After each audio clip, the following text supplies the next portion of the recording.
The Geological Survey of India (GSI), an attached office in the Ministry of Mines, has been a major contributor in the field of mineral exploration and dissemination of baseline information on the country's mineral wealth.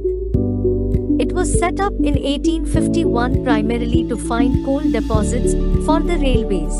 During 1851 to 1947, GSI was the only organization to carry out mineral exploration in the country.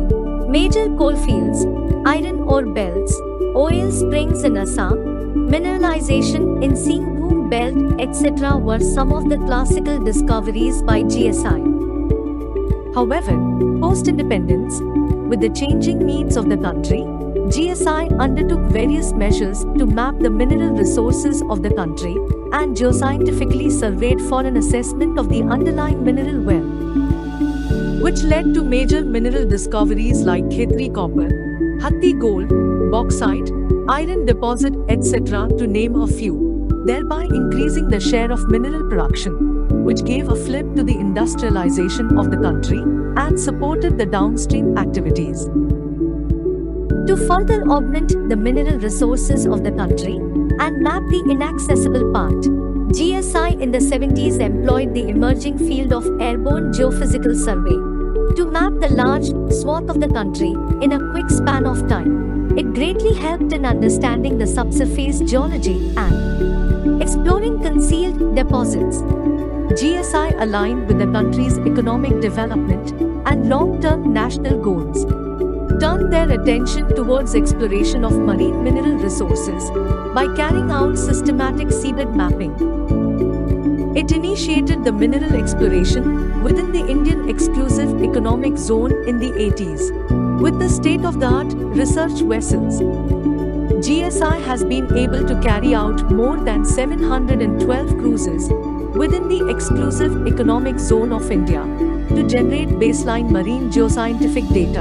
Through this, GSI could cover over 1 lakh square kilometers of Indian territorial waters by systematic seabed mapping. At the advent of the 21st century, with advancements in technology, GSI ramped up the mapping work for exploration of strategic and deep-seated mineral deposits in obvious geological potential or OGP areas. The population growth, changing lifestyle, technological progress, and market dynamics have diversified the use of mineral resources in catering to daily needs. Based on availability, the need of strategic minerals or critical minerals has come up. It takes into consideration both economic importance and supply risks in evaluating criticality. The mineral sector in the country has undergone a paradigm change with the prioritization of the exploration activities, as emphasized in National Mineral Exploration Policy 2016 and MMDR Amendment Act 2015. The notion of strategic minerals or critical minerals has come up in recent time.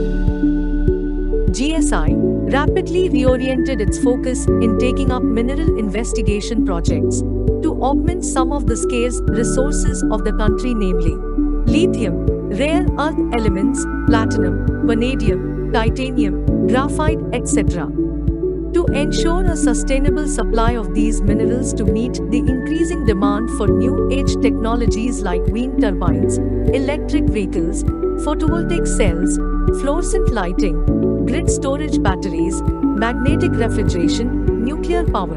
GSI, for the sustainable development of the entire ecosystem associated with mineral and mining sector of the country, is providing reliable geological data and information along with digitized maps and plans to different stakeholders free of cost.